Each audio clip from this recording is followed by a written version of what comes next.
Some good deeds being done right here in Houston. Yeah, you will meet the officer and one of his young sidekicks looking to make a big difference in the city. We'll tell you, or they'll tell you, you can help next. Travis? All right. Travis, thanks so much. Well, some of Houston's youngest residents are working to make a big impact on our city. Kids of all ages take part in what is called Random Acts of Kindness patrols. And joining me this morning, the man who started those patrols, Officer Sheldon Theragood, and one of his volunteers, 12-year-old Christopher Wilson. And I'm so glad to have both of you here today. Christopher, thank you for coming. Well, I'm so happy to have you here. Now, Officer, you started this really when you were part of the mental health division and working with homeless outreach. Correct. Why did you think it was so important to do something like this? Well, I deal with a lot of youth all the time. And I try to, my thing is trying to do impact. You know, I mentor, I have my own outreach youth that we go out and we serve and impact the community.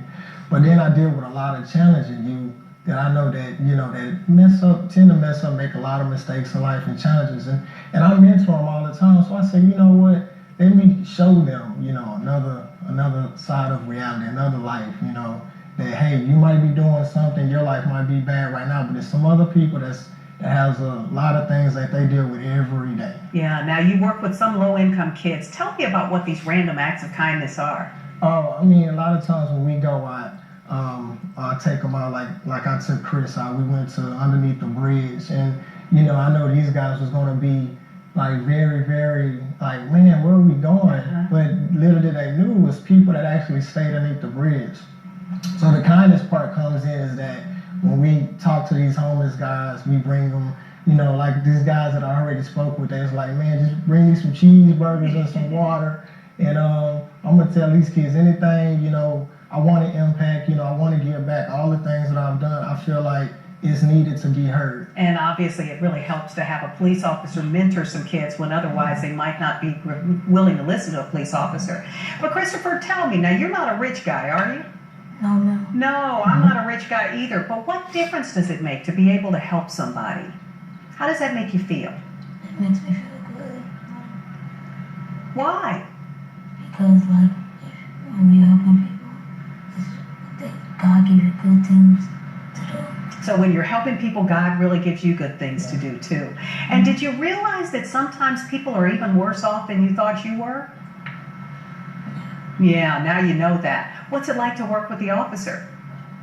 Like, good to work with him. So he helped me and stuff.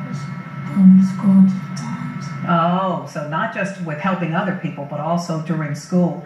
Now, Officer, if you would, explain to me what's coming up, because you said you're going to have a big mentoring session coming up very soon. Yeah, I started this all last year, a real talk with you. It's something that I just stepped out on faith and said, you know what, I just want to try to get as many kids as I can. I'm going to just put something together, put it out on media, and just see what happens.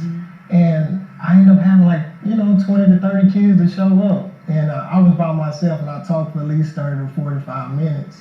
So now you're looking for other mentors, right? This time, I said, I was entertaining. I was trying to do whatever I could to, you know, gain their attention. And we also gave back with back to school supplies. All right. So this is the second annual, which starts on July 25th. This time I have 6 or 7 people that's going to be professional athletes to counselors, you name it, that's going to help me out. And tell us where it is, so if people want to come and volunteer to be mentors or bring their kids. Yeah, it's going to be at the Fundy Recreation Center. It's right there downtown on 110 Sabine Street. Right, Sabine there at Memorial, near downtown. Well, thank you both so much. I know it is noon next Saturday. And Christopher, I really appreciate your being here. Thank you for being here. You're welcome. I told him he is cool and he has ice water in his veins. Cool. So you did a great job, Christopher. And we will be right back. Last night